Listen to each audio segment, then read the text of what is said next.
Welcome to Vipin sir chemistry classes. Student, आज का topic है हाइब्रिडाइजेशन। आज हम देखेंगे हाइब्रिडाइजेशन क्या होती है, हाइब्रिडाइजेशन कौन कौन सी टाइप है और शॉर्ट ट्रिक्स जिससे हम क्वेश्चंस को निकाल सकें विद इन सेकेंड्स। चलिए स्टूडेंट, आज का टॉपिक स्टार्ट करने से पहले हम आज भी मोटिवेशन कोट से स्टार्ट करेंगे। That is success is the sum of small efforts repeated day in and day out. Success is the sum of small efforts repeated day in and day out. चलिए student, start करते हैं आज का interesting topic. Student, hybridization. Hybridization क्या है? Basically hypothetical concept means unreal concept. ये को दो साइंटिस्ट थे, पॉलिंग और स्टेलर। इन्होंने कहा कि एटॉमिक ऑर्बिटल आपस में कंबाइन होंगे, उससे कोई नई तरह के ऑर्बिटल बनेंगे जिसको हाइब्रिड कहते हैं। उन हाइब्रिड की एनर्जी और शेप ऑलमोस्ट सेम होगी। ये क्या है? मिक्सिंग ऑफ एटॉमिक ऑर्बिटल, उससे हाइब्रिड बनता है। उन हाइब्रिड की जो एनर्जी, जो शेप है वो सेम होगी। बस ऑर्बिटल कंबाइन करते हैं, उस कंबाइन से नए ऑर्बिटल हाइब्रिड बनता है। उस हाइब्रिड को हाइब्रिडाइजेशन, उस प्रोसेस को हाइब्रिडाइजेशन कहते हैं। चलिए, कुछ पॉइंट्स हैं बेटा, एक एग्ज़ाम में काम आते हैं। अब क्या है, एग्जामिनर कभी कभार पूछ लेता है कि इनमें से कौन से पॉइंट गलत हैं, जो कौन से पॉइंट सही हैं हाइब्रिडाइजेशन के लिए, चाहे वो नीट हो, चाहे जेई मेन हो, या आजकल सीबीएसई ने भी पैटर्न को चेंज किया है, वो भी एमसीक्यूज पूछता है। चलिए बेटा, पहला पॉइंट जो कि पता है आपको, वही हाइब्रिडल कंबाइन करेंगे जिनकी एनर्जी सेम होगी। दूसरा, और जो हाइब्रिड बन रहा है इनकी एनर्जी, इनकी शेप भी सेम होगी। अब हाइब्रिड में इनमें डिफरेंस किसका आएगा? इनमें डिफरेंस आएगा ओरिएंटेशन का। अब बात आती है कौन कौन पार्टिसिपेट कर सकता है, चाहे वो हाफ फील्ड हो, चाहे वो फुली फील्ड हो, चाहे एम्प्टी ऑर्बिटल हो, चाहे उसमें लोन पेयर हो, वो भी पार्टिसिपेट कर सकता है। चलिए बेटा, आगे बढ़ते हैं। चलिए बेटा, अब देखते हैं types of hybridization. First one is sp. जब एक एस का ऑर्बिट और एक पी का ऑर्बिटल आपस में कंबाइन करेगा तो एसपी बनता है। अगर ऐसा केस आ जाए, एक एस और एक पी आपस में ओवरलैप करें तो उसको एसपी कहते हैं। और इनमें लोन पेयर अगर जीरो होंगे तो उसकी शेप होगी 180 डिग्री। इसी तरह सेकंड वाला है sp2। अगर एक s और दो p आपस में ओवरलैप करते हैं तो sp2 बनता है। इसमें इनमें दो पॉसिबिलिटी आ सकती हैं, या जीरो लोन पेयर या वन लोन पेयर। अगर जीरो लोन पेयर होगा तो उसको ट्राइगोनल प्लेनर कहेंगे और उसका एंगल जो होगा वो होगा 120 डिग्री। इसी तरह अगर हमारे पास एक लोन पेयर आया sp2 में, उसको बोलेंगे वी शेप, एंगल है 119 डिग्री। अब हम बात करेंगे sp3 की। एक s और तीन p आपस में, तीन p ऑर्बिटल आपस में ओवरलैप करेंगे तो बनेगा sp3। इसमें बेटा चार पॉसिबिलिटी हैं। नो लोन पेयर, अगर नो लोन पेयर होगा तो टेट्राहेड्रल, वन लोन पेयर होगा तो पैरामिडल, अगर दो लोन पेयर होंगे बेंट या एंगुलर। इसी तरह sp3 में देखें तो sp3d में देखें तो एक s, तीन p और एक d आपस में ओवरलैप करता है, इससे हाइब्रिड बनता है। अब उस हाइब्रिड में पॉसिबिलिटी हो सकती है, जैसे उसमें अगर नो लोन, कोई लोन पेयर नहीं आया तो उसको बोलेंगे ट्राइगोनल पैरामिडल। एक लोन पेयर आया तो बोलेंगे सीसा शेप, अगर दो लोन पेयर आए टी शेप, अगर तीन लोन पेयर आए तो लीनियर। इसी तरह एक है अगला sp3d2। जब एक s, तीन p और दो d आपस में ओवरलैप करेंगे तो जो हाइब्रिड बनेगा उसको बोलेंगे sp3d2। इसमें बेटा जी तीन केस आएंगे, दो लोन पेयर, एक लोन पेयर और नो लोन पेयर। पहला देखते हैं नो लोन पेयर। अगर sp3d2 में अगर कोई भी लोन पेयर नहीं आया तो वो होगा ऑक्टाहेड्रल। अगर sp3d2 में एक लोन पेयर आया तो स्क्वायर प्लेनर, स्क्वायर पैरामिडल। अगर sp3d2 में दो लोन पेयर आए तो स्क्वायर प्लेनर। इसी तरह लास्ट और sp3d2, इसमें अगर दो लोन पेयर आए तो डिस्टॉर्टेड पेंटागोनल, अगर जीरो लोन पेयर आया तो पेंटागोनल बायपैरामिडल। चलिए आगे देखते हैं। चलिए देखा हमने, अभी शॉर्ट में देख लेते हैं। दो के लिए sp2, दो के लिए sp, तीन के लिए sp2, 4 के लिए sp3, 5 के लिए sp3d, 6 के लिए sp3d2, 7 के लिए sp3d3। बेटा ये हमने पढ़े अभी पॉसिबिलिटीज़ बहुत सारी। तो आपने इन जो मैंने टेबल बनाया है, इस टेबल का अगर आप स्क्रीनशॉट ले लेंगे तो स्टूडेंट बिलीव मी, आप इस टेबल से लोन पेयर को फाइंड कर सकते हैं, आप इनकी शेप को फाइंड कर सकते हैं, इनमें कौन कौन सा एंगल है उसको फाइंड कर सकते हैं। या मैं इस थोड़ी देर में इसकी पीडीएफ फाइल अब अपलोड कर दूंगा, आप वहाँ से भी देख सकते हैं। चलिए अब हम कुछ क्वेश्चंस करते हैं। बिलीव मी फ्रेंड, आप इन टॉपिक को, इस पेज को अच्छी तरह अगर समझ लेंगे, याद कर लेंगे, तो आपका कोई भी क्वेश्चन चाहे नीट में हो, चाहे वो जेई मेन में हो, तो स्टूडेंट विद इन सेकेंड्स में आप निकाल पाओगे। इसको देखो, इस टेबल का क्या कंसेप्ट है। इस टेबल से आपको लोन पेयर दिख रहे हैं, आप लोन पे पता कर पाओगे, आप शेप पता कर पाओगे, आप एंगल पता कर पाओगे। तो इस टेबल से हमें बहुत सारे क्वेश्चन निकल जाएंगे। चलिए देखते हैं क्वेश्चन कैसे निकालते हैं। स्टूडेंट चलिए देखते हैं, अगर मान लो मुझे मीथेन का निकालना है, मुझे बोल दिया जाए मीथेन की हाइब्रिडेशन निकालो, तो स्टूडेंट स्टार्ट करने से पहले दो चीज़ बता देता हूँ आपको। आपको दो चीज़ देखनी है जब भी हाइब्रिडेशन निकालनी है, कि सेंटर एटम क्या है और सराउंडिंग एटम कितने हैं। सेंटर एटम क्या है, सराउंडिंग एटम कितने हैं। तो सेंटर एटम के लिखने हैं हमेशा वैलेंस इलेक्ट्रॉन। ये चीज़ आपको दिमाग में रखनी है कि सेंटर एटम के लिखने हैं वैलेंस इलेक्ट्रॉन। अब देखते हैं कैसे। बच्चों पहले तो हाफ लिखना है सब में आपने। अब कार्बन का एटॉमिक नंबर होता है 6, बेटा इसके वैलेंस इलेक्ट्रॉन 2,4, तो बेटा 4 लिख देना यहाँ पे। अब ये है सराउंडिंग एटम, यहाँ जो मर्जी हो, यहाँ पे 4 लिखा है, जो भी चीज़ यहाँ पे होगी उसको बेटा जी यहाँ माइनस करना है। 4 जो भी दिया हो माइनस यहाँ भी लिखना है और +3 यहाँ भी लिखना है, बस ख़त्म।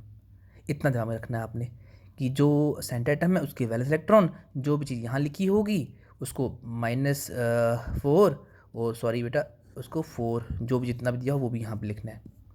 तो बेटा जी ये तो 0 हो गया, तो हमारे पास बचा 4। तो 4 जो आता है वो आता है sp3। अभी हमने टेबल में देखा sp3। बेटा एक देखो, एक चीज़ और, इस चीज़ से देखो, इससे ये जो ना यहाँ वाला इतना पहला वाला, इससे हमारे लोन पे निकल जाते हैं। हमारी जो हाइब्रिडेशन थी वो sp3 थी, और हमारे पास जो आंसर आया बेटा, आंसर कितना है इसका 0, तो लोन पे 0। देखो हमारे पास हाइब्रिडेशन sp3 आई, लोन पे 0 आया। अब हम इसकी देख लेते हैं शेप क्या है। तो बेटा इस टेबल से देखो आप पता कर पाओगे, इस टेबल में sp3 में हमारे पास लोन पे 0 आए तो हमारे पास शेप होगी टेट्राहेड्रल, और हम एंगल भी बता सकते हैं 109.28 मिनट। ठीक है, तो एग्ज़ाम में क्वेश्चन आ जाए कि बताओ जी कौन सा कंपाउंड जो पैरामिडल है, या किसी का बताओ ऐसा कौन सा कंपाउंड जिसमें 2 लोन पेयर हैं, 1 लोन पेयर हैं। नीट में, जेई मेन में बेटा आप क्वेश्चन देखोगे प्रीवियस ईयर के, तो आपको दिखेगा वो बोलता है किस में 2 लोन पेयर हैं, किस में 3 लोन पेयर हैं, या किसका एंगल 120 डिग्री है, किसका एंगल 104.5 मिनट है डिग्री। तो ये क्वेश्चन आपके सेकेंड्स में निकल जाएंगे, बस 1-2 बार आपने प्रैक्टिस करनी है इसकी। चलिए एक क्वेश्चन और देता हूँ आपको मैं, जैसे NH3 बेटा बताया था आपको, सेंटर एटम नाइट्रोजन, ये सराउंडिंग एटम, तो वही है, हाफ लिखना है। नाइट्रोजन कितना होता है 7, 2,5, ये 5 लिखा यहाँ पर। सराउंडिंग एटम कितना है -3, ये -3 लिखेंगे यहाँ पर भी, और यहाँ भी बताया था आपको ये दोनों सेम होने चाहिए। अब क्या होगा, हमने हाफ रखा, बेटा क्या आंसर आया इसका 2 × 2 और 3। बेटा ये जो होते हैं ये लोन पे डिसाइड करते हैं। ये कैंसिल हो गया, बचा 1, तो 1 + 3 कितना होता है 4। तो 4 को अभी हमने किया, 4 को बोलते हैं sp3, और इसमें लोन ये जो है ना ये वाले बेटा ये लोन पेयर होते हैं, ये वाले पहले वाले ये लोन पेयर हैं। तो वही sp3 आया और हमारे पास एक लोन पेयर आया है sp3 1 लोन पेयर। चलिए चलते हैं टेबल पर वापस। sp3 1 लोन पेयर, देखो बेटा sp3 1 लोन पेयर, तो हमारे पास जो कंपाउंड है इसकी शेप है पैरामिडल और इसका एंगल है 109। तो देखा बच्चों आपने कि हमने इस कंपाउंड के लोन पेयर फाइंड करे, इसकी शेप फाइंड करी, इसका एंगल फाइंड करा, बॉन्ड एंगल फाइंड करा। एक क्वेश्चन और देखते हैं, चलिए एक और देखते हैं, वो है अमोनियम अमोनियम NH4। अब बड़ा इंटरेस्टिंग है ये भी, वही हाफ सब में लिखना है। आपको एक चीज़ याद रखनी है, जो प्लस हो जो माइनस हो उसके इलेक्ट्रॉन ऐड करने हैं या माइनस करने हैं, सेंटर एटम से करने हैं। तो बेटा नाइट्रोजन का atomic number 5, atomic number 7, valence electron 5। 5 means एक इसने लूज कर दिया है, तो यहाँ पे हम 5 नहीं लिखेंगे, यहाँ लिखेंगे 4। वैलेंस इलेक्ट्रॉन थे 5 प्लस एक चला गया, एक चला गया तो एक इलेक्ट्रॉन यहाँ से भी चला जाएगा, तो यहाँ पे आएगा 4। ये सराउंडिंग एटम आ गए। तो बताया था आपको ये एसिटीज रहते हैं, जितने यहाँ पे लिखने हैं उतने ही ब्रैकेट के बाहर भी लिखने हैं। तो बेटा इसका जो ये लोन पेयर हैं ये लोन पेयर निकलते हैं, इसके लोन पेयर 0 हैं, 4 + 0 4, तो 4 हो गया हमारे पास sp3 और हमारे पास 0 लोन पेयर। तो देखा बच्चों आपने, विद इन सेकेंड्स में क्वेश्चन निकल जाएगा। अब थोड़ा सा मैं डिटेल में बता रहा हूँ तभी टाइम लग रहा है, अगर आप लोगों को एक बार कमांड बन गई तो आप सेकंड्स में निकाल पाओगे। आप सेकंड में उसकी जो है हाइब्रिडाइजेशन, उसके लोन पेयर, उसका बॉन्ड एंगल, उसकी शेप सब निकाल पाओगे। एक और देखते हैं, चलिए देखते हैं CH3 पॉजिटिव। ये मैंने रखा हाफ। ये देखिए बेटा कितने कार्बन, कार्बन कितना होता है 6, 2,4, बट यहाँ प्लस है, प्लस मतलब एक चला गया तो यहाँ से भी जाएगा, तो यहाँ 4 के बदले 3 आएगा, और जो भी यहाँ पे है वो एसिटीज़ यहाँ माइनस में भी आएगा और प्लस में भी आएगा। ये तो बेटा 0 हो गया, तो लोन पेयर हमारे पास हो गए 0 और हमारे पास 3 आ गया बेटा आंसर, 3 + 0 3, तो हमारे पास शेप होगी sp2 और 0 लोन पेयर। चलिए देखते हैं इसकी शेप, टेबल पे आते हैं। sp2 और हमारे पास क्या है बेटा 0 लोन पेयर, तो sp2 और 0 लोन पेयर, तो कंपाउंड होगा ट्रायंगुलर प्लेनर, एंगल होगा 120 डिग्री। बेटा जी एक बार एग्जाम में नीट में आया था, विच ऑफ फॉलोइंग मॉलिक्यूल है 120 डिग्री बॉन्ड एंगल, तो इनडायरेक्टली पूछ रहा है आपसे वो इनमें से कौन सा कंपाउंड है जिसकी sp2 हाइब्रिडाइज है, तो आपको निकल जाएगा इन क्वेश्चन से। तो आपको इस ट्रिक से लोन पेयर, आपके शेप और बॉन्ड एंगल पता चल रहा है। एक और देख लेते हैं बेटा, चलिए अब थोड़ा ऑक्सीजन वाले कंपाउंड देख लेते हैं, जैसे CO2, थोड़ा सा इसमें डिफरेंस है, ज़्यादा नहीं, थोड़ा सा बस। देखिए बेटा ये आपका हाफ आ गया, वही सेम कार्बन एटॉमिक नंबर 6 है, 6 के बदले लिखेंगे क्या बेटा 4, बस थोड़ा सा डिफरेंस देखना आपने। वो था कि जो चीज़ यहाँ पे थी उस चीज़ को यहाँ भी लिखते थे, यहाँ भी लिखते थे, बट बाहर पहले लिख लेते हैं, बाहर हम करेंगे +2 क्योंकि प्लस है, अंदर माइनस करते थे। तो बेटा ऑक्सीजन की वैलेंसी कितनी होती है 2, तो बेटा ऑक्सीजन वाले केस में क्या करना है आपने याद रखना है, जो भी चीज़ यहाँ पे दी है उसका डबल कर देना है। ऑक्सीजन वाले केस में, सिर्फ ऑक्सीजन वाले केस में, यहाँ 2 है, 2 का डबल 4, बस ये याद रखना, बाकी जो मर्जी क्वेश्चन आ जाए सब निकलेंगे। ऑक्सीजन वाले केस में डबल करना है, ये सेम रखा 4 का 4, ये बाहर जो भी यहाँ थे उसको बाहर लिखते थे, बट अंदर में भी सेम रखते थे, बट ऑक्सीजन वाले केस में सिर्फ डबल करना है, बस निकल गया।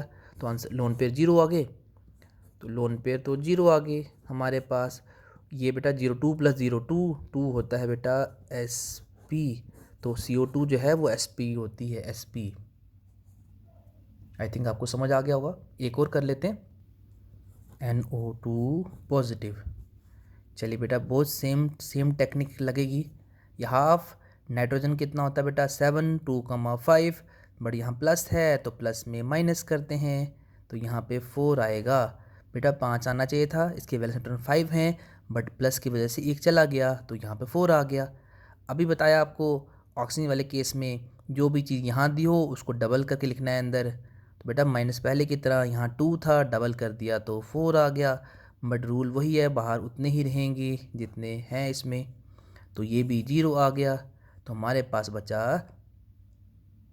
0 + 2, वो हो गया sp, तो ये sp आ गया और लोन पेयर इसमें आ गए 0, 2 sp होता है, लोन पेयर 0 होते हैं। आई थिंक समझ आ गया होगा आपको। चलो फिर एक और कर लेते हैं O2 वाला। चलिए एग्जाम्पल कर लेते हैं एक और ऑक्सीजन वाली, ये जो है नीट में एग्ज़ाम में आए हुए हैं क्वेश्चन, SO4 NO2 पॉजिटिव, तो ये थोड़ा सा लगता है बट है नहीं है, कुछ भी टफ नहीं है। ये ऑक्सीजन बेटा कितना होता है, ऑक्सीजन सॉरी सल्फ़र कितना होता है बेटा 16, 2 8 6 लिखना है यहाँ पे, बट यहाँ पे क्या है बेटा माइनस है, जैसे प्लस में क्या कर रहे थे कम कर रहे थे, यहाँ माइनस है तो बढ़ाएंगे ना, यहाँ 6 था 2 8 6, तो 2 ऐड करेंगे 16, मतलब 6 + 2 8, यहाँ पे 8 आ गया। वही बेटा सेम यहाँ जो भी दिया उसको डबल करना है, मतलब 2 से मल्टीप्लाई करना है, यहाँ 4 है तो यहाँ पर 8 आएगा और वो रूल वही जितने हैं उतने ही बाहर लिखने हैं। तो ये तो बेटा 0 हो गया, इस केस में लोन पेयर 0, लोन पेयर 0 आ रहे हैं। और 4 + 0 4 होता है बेटा जी sp3। तो विद इन सेकेंड्स में आपने इसको भी निकाल दिया। एक और कर लेते हैं बेटा, चलिए स्टार्ट करते। एक और XeO2F2। चलिए बहुत सिंपल है, ये थोड़ा लग रहा है अजीब है बट है अजीब नहीं, टेक्निक वही रहेगी। सेंट एटम हमारे पास एक ही है, जिनोन। जिनोन बेटा याद रखें नोबेल गैसेस का जितने भी होते हैं, हम हीलियम को छोड़कर सब में 8 वैलेंस इलेक्ट्रॉन लगाएंगे हम, जिनोन के खासकर हमें कंपाउंड जिनोन के ही पढ़ने हैं। ये 8 आ गया, 8 आ गया बेटा। अभी बताया था ऑक्सीजन वाले केस में डबल करते हैं, ये 2 है, 2 के बदले लिखेंगे 4, 4 + 2 6, यहाँ पे 6 आ गया बेटा। और यहाँ पे 2O2 4, ये हमारा 4 आ गया। आई थिंक समझ आ गया आपको। क्या किया मैंने, जिनोन के बदले 8 लिखा है, ऑक्सीजन में डबल करते थे 2 + 2 2 × 2 4 किया, 4 + 2 6 लिखा, और ये जो टोटल होता है टोटल हमने बाहर लिख दिया। तो हमारे पास जो है बनेगा हाफ, बेटा क्या आंसर आएगा, ये 2 आ गया +4, इसका आंसर बेटा 1, 1 + 4, 1 + 4 क्या होता है 5, 5 होता है sp3d। आई थिंक आपको समझ आ गया होगा। और ये जो आंसर होता है बेटा ये वाला, ये लोन पेयर बताता है। तो इधर आया हमारा lone pair 1 sp3 1 lone pair. तो sp3 1 लोन पेयर, देखो देखने में कितना टफ लग रहा था, बट करने के बारी करने लगे तो सेकंड्स में निकल गया बेटा। अब हम देखेंगे इसके हाइब्रिडाइजेशन sp3 आई 1 लोन पेयर। अब देखते हैं शेप इसकी, चलिए देखते हैं टेबल में। ये था sp3d और 1 लोन पेयर, सी शा शेप। तो पूछता है कभी सी शा शेप किसकी है, तो हम कहेंगे sp3d आया, ऊपर से एक लोन पेयर आया, सी शा शेप आ। कल को पूछेगा टी शेप किसकी है, तो कन्फ्यूज़ होना नहीं, आपको हाइब्रिडाइजेशन निकालनी है। अगर हाइब्रिडाइजेशन में ये अगर क्या आए, 2 लोन sp3d में 2 लोन पेयर आए तो टी शेप आ जाएगी, 3 लोन पेयर आएंगे तो लीनियर आ जाएगा। तो कभी कभार वो आपको सीधा पूछ लेता है किसकी बेंट शेप है, किसकी कौन पैरामिडल है, या किसका 120 बॉन्ड एंगल है, या किस में 2 लोन पेयर हैं 3 लोन पेयर हैं। तो आपसे शेप, हाइब्रिडाइजेशन, लोन पेयर पूछ सकता है। तो बेटा इन टेबल को, इस टेबल को अगर आपने पढ़ लिया तो बेटा आई श्योर यू विल, आपके सारे के सारे क्वेश्चन निकलेंगे। बस टेबल थोड़ा सा लगता है कॉम्प्लिकेटेड है, बट एक दो बार अपने टेबल पढ़ लिया तो गारंटी है बेटा सारे क्वेश्चन निकलेंगे। चलिए स्टूडेंट एक लास्ट बता देता हूँ आपको, एक बड़ा इंपॉर्टेंट सा कंसेप्ट है, एक सेकंड लगेगा।